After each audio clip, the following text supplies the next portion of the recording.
Bonjour, nous sommes ici avec un ring oscillateur, le homework de l'année 2023-2024 de la mention Hélène dominante Skok pour le problème de intellect. Donc si on essaye de trouver la solution qui est la réponse de la question numéro 5 et la question numéro 6, qu'est-ce qu'il faut faire? C'est le suivant. On y va. On part d'un schématique qui est déjà dessiné, comme le prof l'avait montré au tableau, moi-même, voilà. Mais ça, c'est pas intéressant. Ce qu'on souhaite faire, c'est la vue extracted de ça. Donc d'abord, je vais faire un file, new, self view. Et je vais venir ici et je vais récupérer la config view. Voilà. Ici, dans la config view, je récupère le schématique que j'ai préparé avant. Et dans le template, je prends un template de spectre. OK. Ici, il monte automatiquement. Et bien sûr, il nous demande de sauvegarder. Je le sauvegarde. Comme nous avons déjà le circuit qui est avec le layout et aussi la vue extracted, je vais sur mon bloc oscillateur et je vais passer en vue extracted. Quand je fais un vue extracted, je le sauvegarde. Il apparaît tous les composants extracted. Ça, ce sont les parasites. Très bien. Donc, je ouvre le schématique qui est le schématique configuré.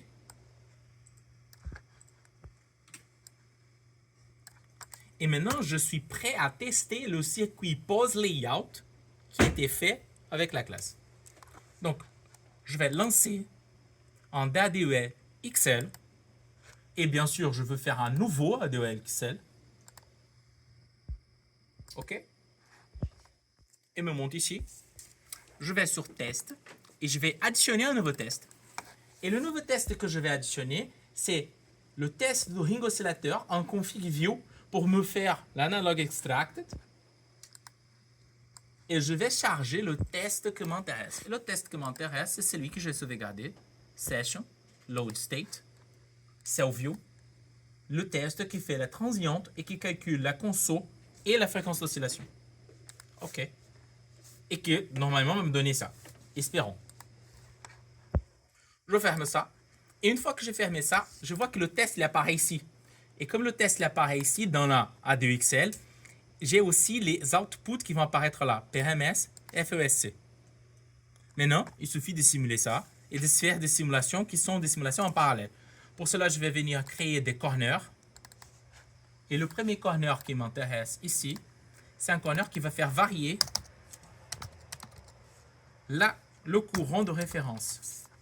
Je vais appeler corner variation de courant de référence. Je vais venir sur le design variables IREF.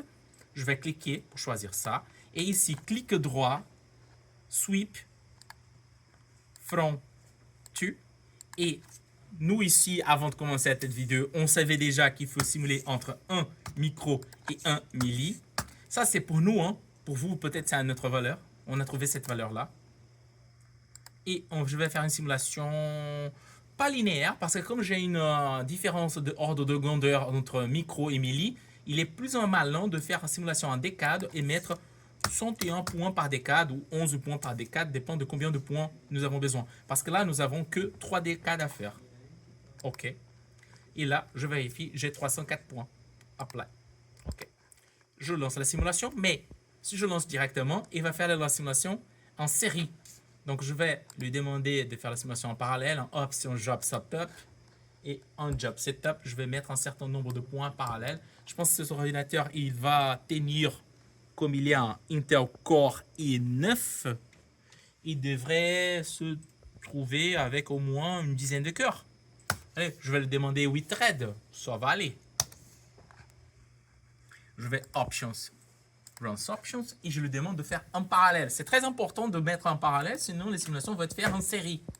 Et là, je vais lancer 8 simulations en parallèle et j'ai un total de 304 simulations à faire.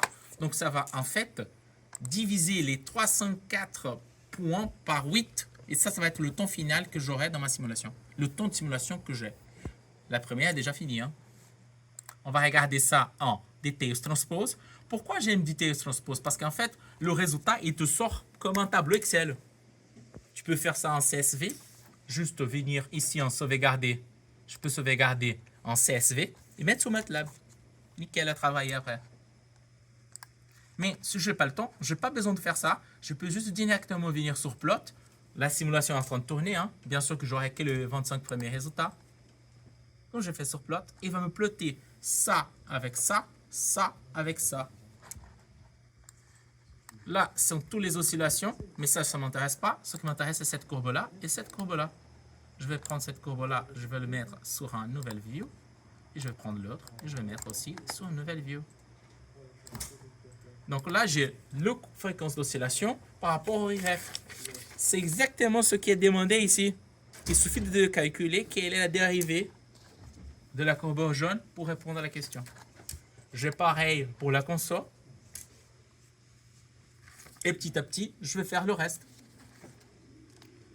Encore une fois, j'attends que la simulation se finisse. J'ai déjà 58 simulations. Ça va beaucoup plus rapide parce qu'il arrive à faire des simulations en parallèle. Si je fais au fur et à mesure, je peux demander à mon graphe de le updater. Donc je fais en File, Reload, All Windows. Et là, il va jusqu'à la prochaine fréquence, la prochaine courant. Il est déjà à 4 micros. Bon, ça se voit que ça n'a pas marché. Parfois, les choses ne marchent pas dans la vie. On refait.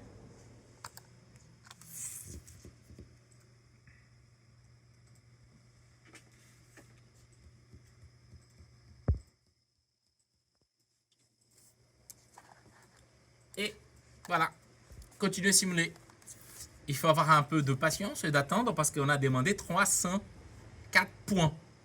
En attendant, on ne fait rien. On ne fait pas rien. On va faire d'autres choses. Soit on prépare les prochains tests, soit on part, on va boire un café, on prend une pause et on laisse la simulation tourner. Moi, je vais préparer la prochaine. Je vais venir en setup ici. Je vais enlever les plots de ça et de ça parce que je n'en ai plus besoin. Bien sûr, je vais sauvegarder mon DXL et je vais préparer d'autres corners. Quand on regarde ce qui est demandé dans la question numéro 6, il est demandé de faire process corner, variation de tension et variation de température. C'est parti.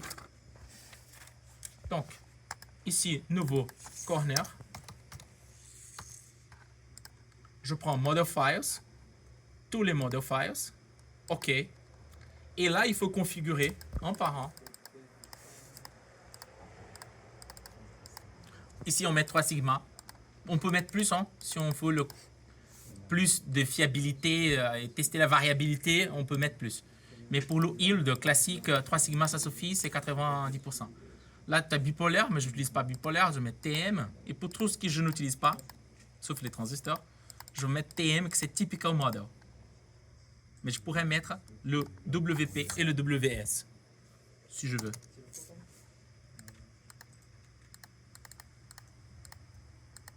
Là, c'est le MOSFET. Et le MOSFET, je vais mettre à la totale. Donc, je veux TM. J'écris, hein. Je suis en train d'écrire TM, espace, WP, espace, parce que c'est marqué ici. WP, WS, TM. Je vais écrire WS. WS. Là, il fait les 3 corners.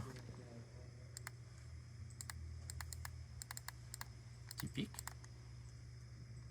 Et ici, je n'ai pas besoin de le mettre. Quel est le courant que je vais tourner pour ce corner-là? Bon, il faut choisir. Il faut choisir. Il faut déterminer un courant fixe parce que je ne peux pas faire 300 simulations fois 3 simulations fois... Là, je vais arriver facilement à des milliers de simulations. Si je vais faire varier aussi la température, si je vais faire aussi varier la tension d'alimentation. Donc, je vais me fixer à, par exemple, la fréquence qui est la plus élevée ou parmi les plus élevées. Je vais mettre 100 microampères. Le choix ici est au hasard. Choisissez une fréquence que ça vous arrange, que ça vous intéresse. Je peux aussi ajouter la température. Et là, j'ai une variable température. Clic droit. C'est copy from, voilà, from to. La température la minimale dans ce cas, c'est moins 40 degrés. La plus importante, c'est 175. Et là, je vais mettre linear count et je vais mettre, par exemple, 11 points. OK. Si je fais ça, Et bien sûr, si je mets 100 micro ici, j'ai deux simulations différentes. J'ai corner et température qui sont séparées. C'est exactement ce qui va répondre à la question A, corner, et la question C, température. Il ne manque juste la question B. La question B, c'est VDD. Mais le VDD var, elle est exactement comme la var F. Il vient ici ajouter VDD. Et là, je vais mettre une autre valeur de VDD qui n'est pas la valeur de VDD standard. Inclusion list. Les valeurs de VDD qui sont demandées, inclusion list, je vais écrire, c'est 1,6, 66, voilà, espace, 1.8, espace, 1,98. Et j'ai oublié le point. Je fais OK. Voilà. Et comme ça, avec le même courant, oups, j'ai raté, je reviens. Ici, avec le même courant que j'ai pris avant, pour que je puisse comparer. Sinon, je ne peux pas comparer. Il faut que j'ai une référence qui va être la nominale, par exemple, qui est un certain courant typique, et les autres qui font varier. Sinon, je ne peux pas comparer. Quand je ne clique pas là, en fait, il va prendre celui qui est par défaut, qui est du test de la 2L que je préparais avant. Je mets juste celle que j'ai besoin de changer. Et en attendant, ma courbe elle est déjà à 182 points. Comme ça, je ne perds pas le temps. Save. OK. Là, j'ai préparé plein de simulations. Bien sûr que je ne vais jamais tourner ça tout ensemble. Sinon, ça va faire beaucoup de simulations en parallèle. Et par l'instant, on est en train juste de faire la variation de référence. Mais si on veut le tourner, la question A, on va tourner corners en cliquant ici. Et on déclique là. Si on veut le tourner, la question B, on clique var VDD. Et on déclique là. Si on veut le tourner, la question C, on clique température. Et on déclique là. La question A, elle nous donne l'option de faire process ou Monte Carlo.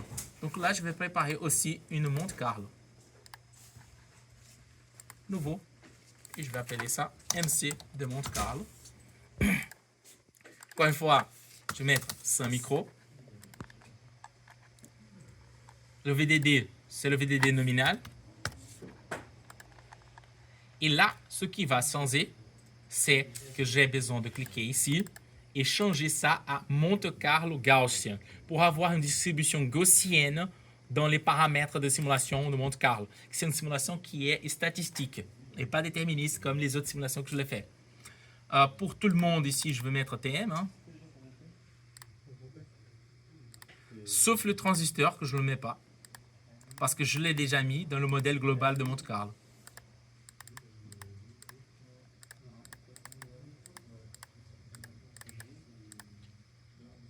Sigma, défaut. Vous voyez ici qu'il y a une seule simulation. En fait, il faut régler après le nombre de points de Monte Carlo que ça m'intéresse.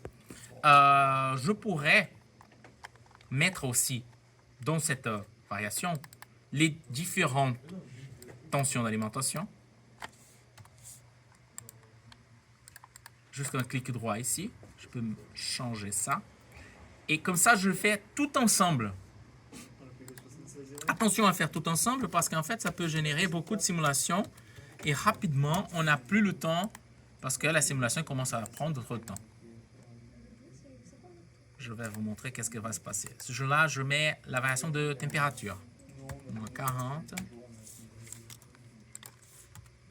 15, linéaire, je vais mettre 11 points. Voilà.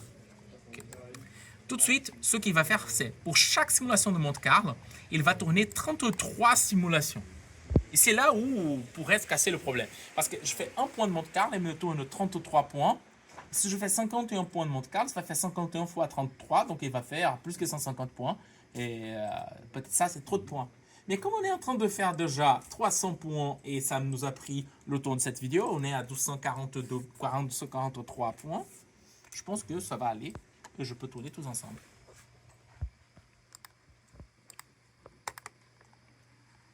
J'attends que la simulation finisse. Je regarde les résultats. Par l'instant, tout va bien.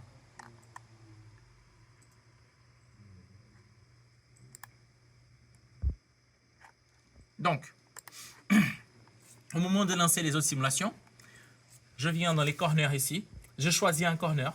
Par exemple, si je choisis le corner qui s'appelle Corners pour la simulation de la question A, je viens juste pousser le bouton vert pour lancer la simulation de la question A. Si je clique sur var VDD, j'ai poussé le bouton vert, je lance le var VDD, qui c'est la question B, ou je fais avec le temp, je fais la question C. Est-ce que je peux faire tous ensemble? Oui, je peux faire tous ensemble, tout d'un coup même.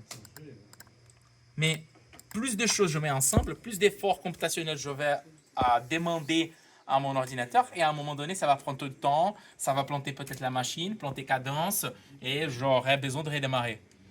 Ça ne vaut pas la peine d'essayer de se dépêcher, surtout si on ne connaît pas l'environnement, le réseau, la machine.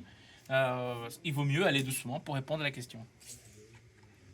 Et c'est comme ça qu'on est en train de finaliser la question A, 5A, comme ça.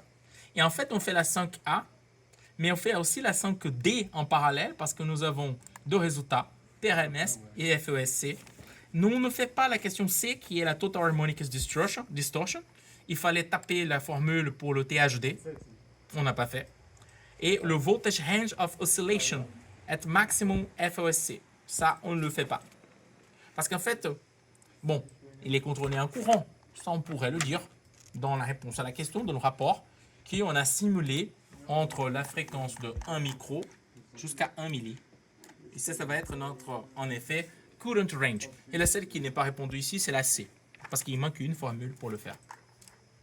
Plus que 2 simulations. Et c'est terminé. Voilà. Je me suis rendu compte que la THD n'était pas faite. Ça, c'est dommage. Est-ce que j'ai besoin de retourner la simulation et refaire la simulation? Non, je n'ai pas besoin. Je viens ici sur la DOL. Je rouvre la DOL. Je vais corriger mon ADOL. Je fais plotter le out. Et il va bien sûr récupérer les résultats que j'ai plotés. Je récupère la tension de out. Ici. Je lance à la calculatrice.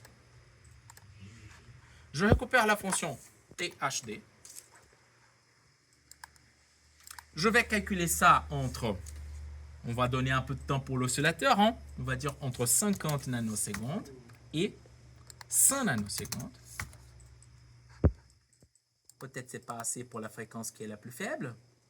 En effet, je vais mettre total. Je vais mettre 1 nanoseconde à 100 nanosecondes. Comme ça, j'aurai assez. Number of samples. Bon, je vais demander à l'ordinateur d'utiliser une FFT. Pour cela, je vais mettre 1024 points pour lui faciliter la vie. Et la fréquence fondamentale, il fallait l'avoir, la fréquence fondamentale. Et ça, c'est une question qu'on ne sait pas. Mais je sais que j'ai cette variable qui va me calculer FESC. Et je peux l'utiliser dans le formulaire.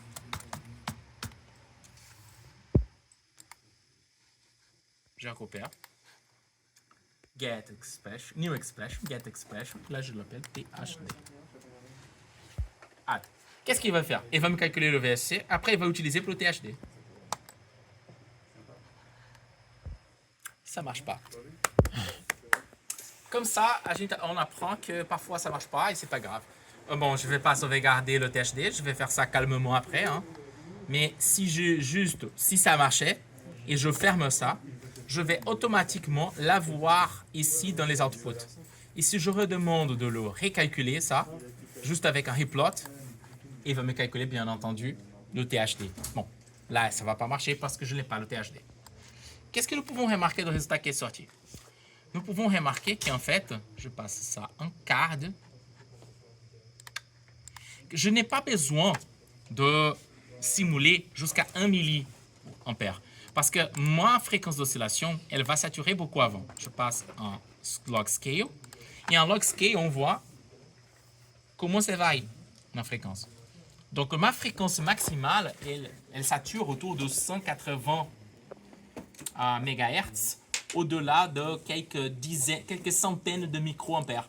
C'est pour cela que pour les prochains tests, vous avez vu que j'ai choisi, je fais exprès de choisir 100 microampères, qui est bien le point qui va ici, et qui est proche du point de la fréquence de saturation. C'est ça que vous devrez le choisir. Bon, si je veux répondre maintenant au rapport, je prends ça, je fais une photo. Comment je fais une photo? Je fais sortir directement dans le rapport. Je viens ici, clic droit, propriété, et je peux changer la fonte, le type de la fonte, et surtout la taille de la fonte. Je vais mettre un peu plus grand pour faciliter la lecture du prof. cliquer moi-même. Apply. Et maintenant, je vais changer le graph properties pour changer la couleur de background. Bon, il faut être patient. On fait un par un. Mais une fois qu'on a fait un par un, on n'a pas besoin de refaire. Hein, parce qu'on peut toujours réutiliser ça. Properties. Ici, default, on a mis 20. OK. Et le dernier, properties. Default, 20. OK. Apply. OK. Maintenant, je vais changer la couleur de background à noir.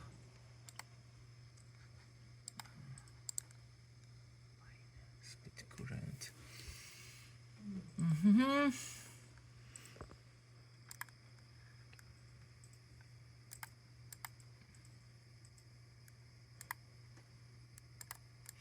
Et je pense qu'ils ont changé la position. Quand Bon, vous bah, faites je vais File, sauvegarder. Export Image, il y a le File Export Image. Bonne idée. Save Image. Save là, Image. Et là, en je bas à change droite. le background en noir, n'est-ce pas? En bas à De droite. noir en blanc. Yep. Voilà. Replace color. Et là, on met en blanc. Je peux sauvegarder un bitmap, mais je peux sauvegarder un PNG. Et là, j'ai question 5 A I D.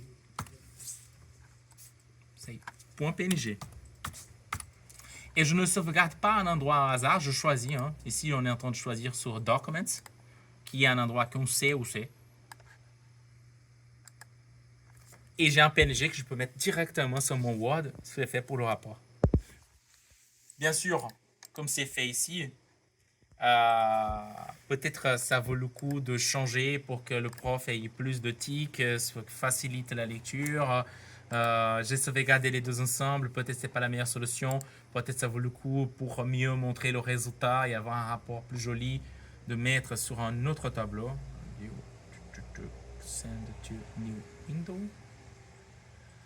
Attends, copier, clique ici, send to new window et sur un autre tableau comme ça, on aurait plus d'informations avec un autre format. Mais bon, ça c'est un autre problème. Disons que ça c'est fait. Je garde. Et maintenant, je vais vous montrer par exemple corners. Je fais que corners. Sweep corners. Simulate. Et lui, il est malin, hein? Et il ne jette pas à la poubelle. La première simulation, il reste là. Interactif 0. La deuxième, elle est en train de tourner. En fait, je peux aller plus loin. Je peux lancer d'autres simulations en parallèle. Voilà. Et pour sélectionner le nombre de points d'une Monte Carlo? J'arrive. C'est une bonne question. Je transpose. Et je laisse les simulations en parallèle en train de fonctionner. Là, c'est déjà fini. Je prends note de ça pour le rapport. Je passe à la suivante. Hop.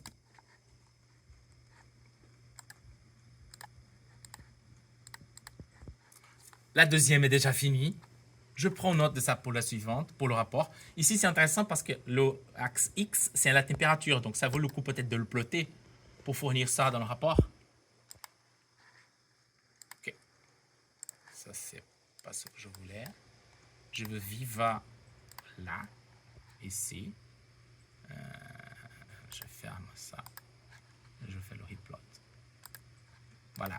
Et là, j'ai la fréquence d'oscillation qui varie avec la température. Je vais la lancer dans un autre fenêtre pour faciliter.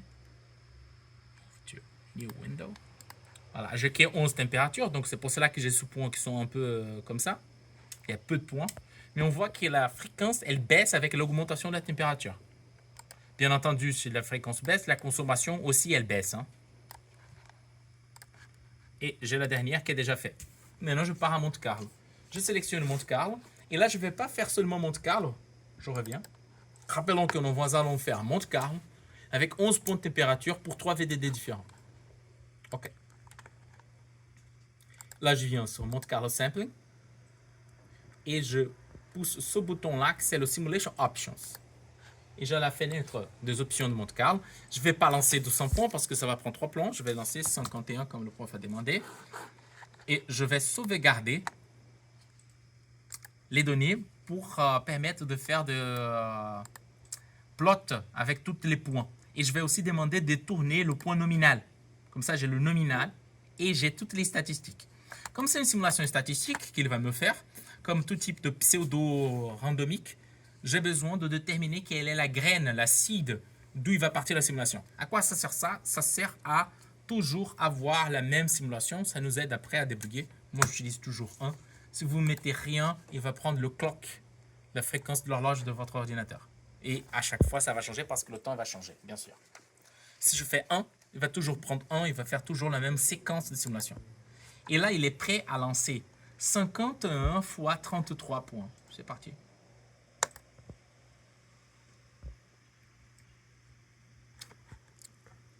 Bon, dans la... ça fait fail. Très bien. Bah, il y a une erreur. Et là, on ne sait pas qu'est-ce que s'est passé et on ne peut pas expliquer qu'est-ce que s'est passé.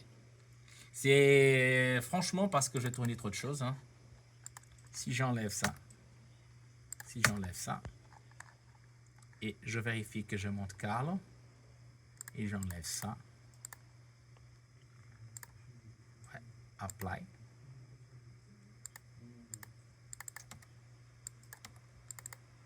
Je suis persuadé que c'est dans cette test-là que ça peut aller.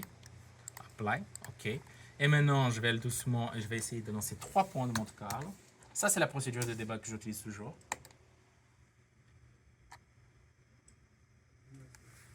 Pourquoi je fais 3? C'est très bien de poser cette question-là, de penser à ça.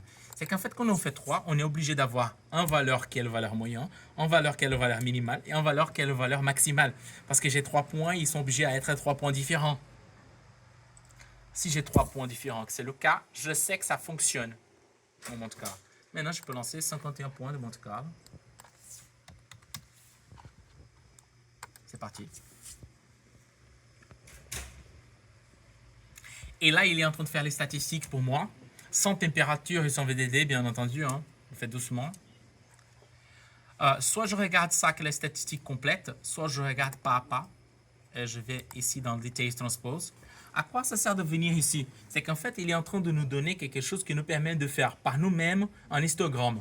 Donc, nous avons la valeur du sample, le premier sample, donne ce PRMS, cette fréquence, et j'ai toutes les 51 samples qu'il est en train de tourner. Et je peux tourner un histogramme de ça. Bien sûr qu'il faut attendre, mais j'ai déjà 16 points qui sont faits, et la vidéo, ça va pas passer 5 minutes là. Peut-être plus que 5 minutes là.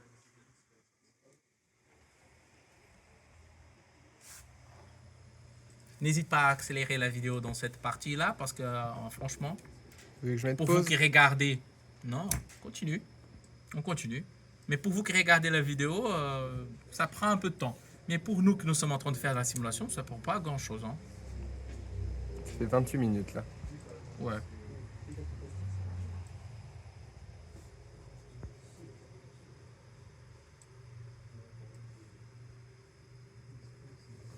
C'est plus rapide que les autres simulations. Oui, c'est très rapide. On est d'accord. Mais c'est de fait que j'ai comment j'ai programmé le simulateur. Et n'oublie pas, je suis en train de simuler pose layout. Pourquoi je suis en train de simuler pose layout? Parce que tout est parti de Hierarchy Editor et j'ai mis ici pose layout. Donc j'ai la totale. Et c'est presque fini. Voilà. Quand j'arrive à ça, soit je récupère ce jeu de points là avec ça et je fais l'histogramme sur MATLAB, soit j'ai de la flemme, je pousse le bouton et il fait pour moi.